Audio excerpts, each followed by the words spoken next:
aw mago b'aw ka lakodɔn k'a ka feerefɛnw lakodɔn aw mago bɛ k'aw ka sanuw kɛ ka yɔrɔ jan taama bɔ aw ci la wale kelen k'a ka feerew kɛ a sigilen yɔrɔ kelen vente en ligne achat en ligne mon plan B bɛ aw ka bila la mon plan B baarakɛlaw do minnu bi baara ɲɛdɔn ka clientèle lamɛn baarakɛminɛnw fɛnɛ bɛ u bolo k'aw ka haminakow bɛɛ dangɛnɛmaya mon plan B an bi baara kɛ siraw minnu kan e-commerce annonce publicitaire ka feere kɛ internet kan vente de produits en ligne ka sanni kɛ internet kan achat de produits en ligne a bɛ se k'a ka feerefɛnw fɛnɛ bila an ka site yɔrɔ dɔw kan fufalaki musakako tɛ o la nka an ka yɔrɔ kɛrɛnkɛrɛnnenw minnu b'an ka site kan ni o fɛnɛ ɲɛsinnen do feerefɛnw ma walasa a ka feerefɛnw bɛ se ka ye o ti taa musakanin kɔ min bɛ bɔ aw fɛ ka sabu kɛ o plateforme a dɔnnen do diɲɛma fɛ i ka feerefɛn ka bila a n'a ka ye bɛɛ fɛ si tɛ kɔrɔya si ye i ka minɛn sannen ka taa di ma fɔ i ka so prestation de service conception de plateforme numérique digitalisation intégrale des services ni informatique ko mago bɛ aw la an b'o baara siya caman de kɛ ka daminɛ maintenance la ka taa se réseau mo ani système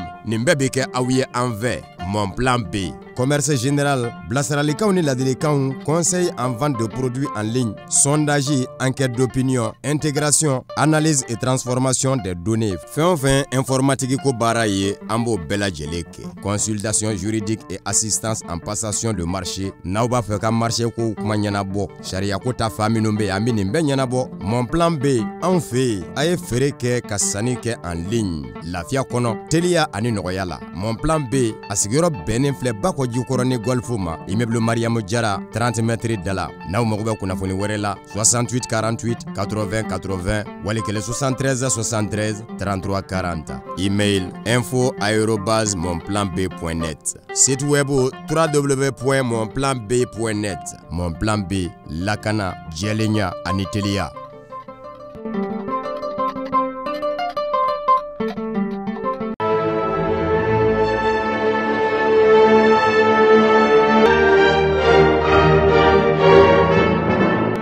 Adamaden dusuba o famandi to kalamana de fo iga idusumada an lajɛ ba bi ye juma ye octobre kalo tile 15 aw minnu ma lajɛ diɲɛ fantan ani naani bɛɛ fɛ an ka foli b'a ye depuis ni aw sigiyɔrɔ la ni aw ka bi wagati kunnafoniya o selen malikunafoni.net ale jabarani kan aw bisimila.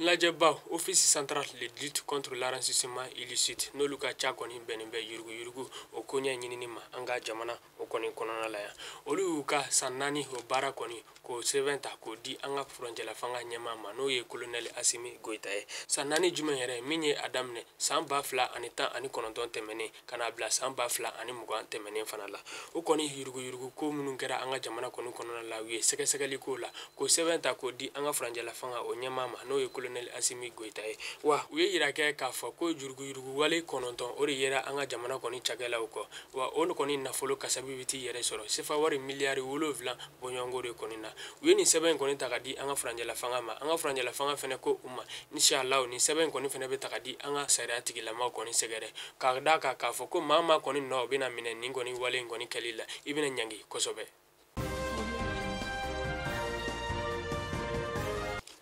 O tɛmɛnen kɔ ka bɔ yen sa an bɛ taa ɲɔnɔ mara kɔni kɔnɔna la lakanabaliya o ɲɔ kɔni de bɛ ka ɲa ɲɔnɔ mara kɔni kɔnɔna la yira kɛra k'a fɔ maa ba 3 kɔni bɔɲɔngo olu de kɔni ye u sigiyɔrɔ bila ka n'u ni lafiya n'o ye Ndebugu dugu kɔni kɔnɔna la olu ye fɔ kɛ k'a da kan k'a fɔ olu kɔni ni kɔni tɔɔrɔlen don u sigiyɔrɔ la o de kɛra sabu ye k'u sigiyɔrɔ bila ka n'u lafiya Ndebugu kɔni dugu o kɔnɔna la wa ni maa ninnu y'a yira k'a fɔ olu kɔni dɛmɛbaga de kɔni t'olu la nin wagati in na u bɛ weleweleda ta k'a kɛ ka an ka jamana ɲɛmaaw kɔni sɛgɛrɛ kun min na u bɛ se k'a dɛmɛ togo sugu bɛɛ lajɛlen na.